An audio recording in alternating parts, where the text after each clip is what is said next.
औज़ु बिल्लाहि मिनश्शैतानिर्रजीम बिस्मिल्लाहिर्रहमानिर्रहीम। शुरू अल्लाह के नाम से जो बड़ा मेहरबान निहायत रहम करने वाला है। आज मैं तहरीके लब्बैक पाकिस्तान के इस पंडाल में मौजूद हूँ। ये लहराते झंडे, ये धड़कते दिल इस बात की गवाही देते हैं कि ये मुजाहिदीन की जमात है और इस स्टेज पे जितने भी लोग बैठे हैं वो ईमानदार हैं, वो दयानतदार हैं। मैं क्रिकेट खेलता था, अभी भी खेलता हूं। जब मैंने तहरीके लब्बैक पाकिस्तान का इंतखाब किया तो मुझे बहुत सारे लोगों ने फोन किया, मेरे दोस्तों ने, क्रिकेटर्स ने, मेरे जानने वालों ने, सब ने मुझसे एक सवाल किया कि तहरीके लब्बैक पाकिस्तान का हिस्सा क्यों बने। मैं आपको बताऊं, तहरीके लब्बैक पाकिस्तान वो जमात है जिसमें किसी भी 2 नंबर आदमी, किसी भी रिश्वतखोर, किसी भी ऐसे शख्स की जो आवाम को धोखा देता हो, फरेब करता हो, उसकी जगह नहीं बनती।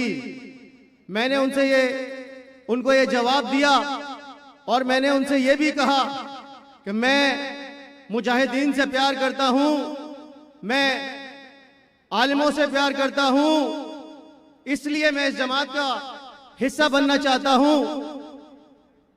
उन्होंने मुझसे सवाल किया कि तुम क्या समझते हो, जब करीब जाओगे तो तुम्हें यह पता चलेगा कि कौन कितना ईमानदार है। जब मैं तहरीके लब्बैक पाकिस्तान के लोगों के करीब आया तो मैंने ये देखा कि इनकी मदद कोई नहीं करता, इनको सपोर्ट कोई नहीं करता, इनके वर्कर्स भूखे रहते हैं और या रसूलुल्लाह के नाम पर दिन रात मेहनत करते हैं, दयानतदारी करते हैं और गली गली मोहल्ले मोहल्ले रसूलुल्लाह का पैगाम लेकर जाते हैं कि दीन को तख्त पर आना है। और ये बात मैं जानता हूं कि ये वो वक्त आ चुका है कि अब पूरी दुनिया में दीन को गालिब आना है। पाकिस्तान से ये नारा लगा, लब्बैक या रसूलल्लाह, ये रसूलुल्लाह के गुलाम हैं। ये मैदान अमल में इसलिए आए हैं कि अब पाकिस्तान को इसकी जरूरत है, हमारी आवाम को इसकी जरूरत है, आप सबको इसकी जरूरत है, हमारी नस्लों को जरूरत है। वरना मैं इस शहर कराची में पैदा हुआ, मैंने सारे उतार चढ़ाव देखे। मैंने देखा किसी ने आपको महाजिर से लूटा, किसी ने आपको सिंधी कहा, किसी ने बलोची कहा, किसी ने पठान कहा, किसी ने महाजिर कहा। लेकिन आज मैं इस बात पे बहुत खुश हूं कि मैं ऐसे पंडाल में खड़ा हूं जहां पर सिंधी भी मौजूद है, महाजिर भी मौजूद है, पंजाबी भी मौजूद है, पठान भी मौजूद है। ये सब बरकत कलमे की बरकत है। और मैं आपको ये बात भी आज यहां से कहता चलूं कि या रसूलुल्लाह का नारा जो लगाते हैं वो झूठ नहीं बोल सकते। अगर वो झूठ बोलेंगे तो अल्लाह की कुदरत उन्हें पकड़ेगी, चाहे वो कोई भी शख्स हो। और आप सब लोग बड़े खुशकिस्मत लोग हैं कि आप आज इस मौसम में, इस बारिश के मौसम में यहाँ मौजूद हैं।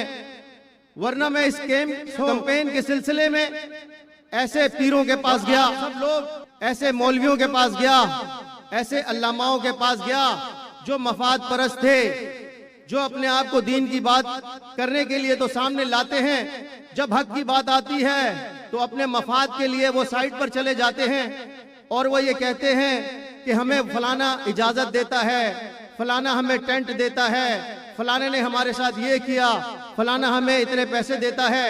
तो जब दीन की बात आए और उसमें ऐसे लोग आ जाएं, ऐसे लोगों को जरूर सजा मिलती है। और आप सब मुबारकबाद के लायक हैं कि आपने यहाँ आकर तहरीके लब्बैक पाकिस्तान को वो बात बताई। और इस कैमरे के जरिए मैं पूरे पाकिस्तान में एक बात बताना चाहता हूँ, ये बड़े खूबसूरत लोग हैं, बड़े दिल वाले लोग हैं, ये बहुत दलेर लोग हैं। आप सब लोग 8 फरवरी को क्रेन पे ठप्पा लगाएं।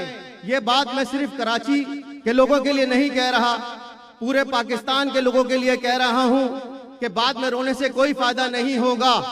आपके पास तहरीके लब्बैक पाकिस्तान सर चढ़कर बोल रही है, आप लोग क्रेन पे ठप्पा लगाकर अपनी किस्मत बदलें, पाकिस्तान को बचाएं, वरना 70-75 साल से जो धोखे आपने खाए, अब पाकिस्तान इस जगह पर आ गया है कि उसको अब धोखा खाने की जरूरत नहीं है। और मैं आज आपको ये बात भी बताना चाहता हूं कि अमीरुल मुजाहिदीन अल्लामा खादिम रिजवी साहब के लख्ते जिगर साद हुसैन रिजवी साहब जो आज इस पंडाल में मौजूद हैं, वो पाकिस्तान की तकदीर बदलने के लिए निकले हैं। वो मुजाहिदीन अमीरुल मुजाहिदीन हैं, मुजाहिदीन के सरदार हैं। ये मुजाहिदीन वो होते हैं जब किसी भी मुल्क पे हमला हो जाए तो मुजाहिदीन अपनी फौज के साथ सरे फहरिस्त खड़े होते हैं। अब ये मुजाहिद मैदान में आ गए हैं आप लोगों की मदद के लिए। तो आप लोग 8 फरवरी को क्रेन पे ठप्पा लगाकर पाकिस्तान की तकदीर बदलें, ताकि ये वो सब निजाम ला के दिखाएं जो निजाम मुस्तफ़ा है। आप सबका बहुत शुक्रिया।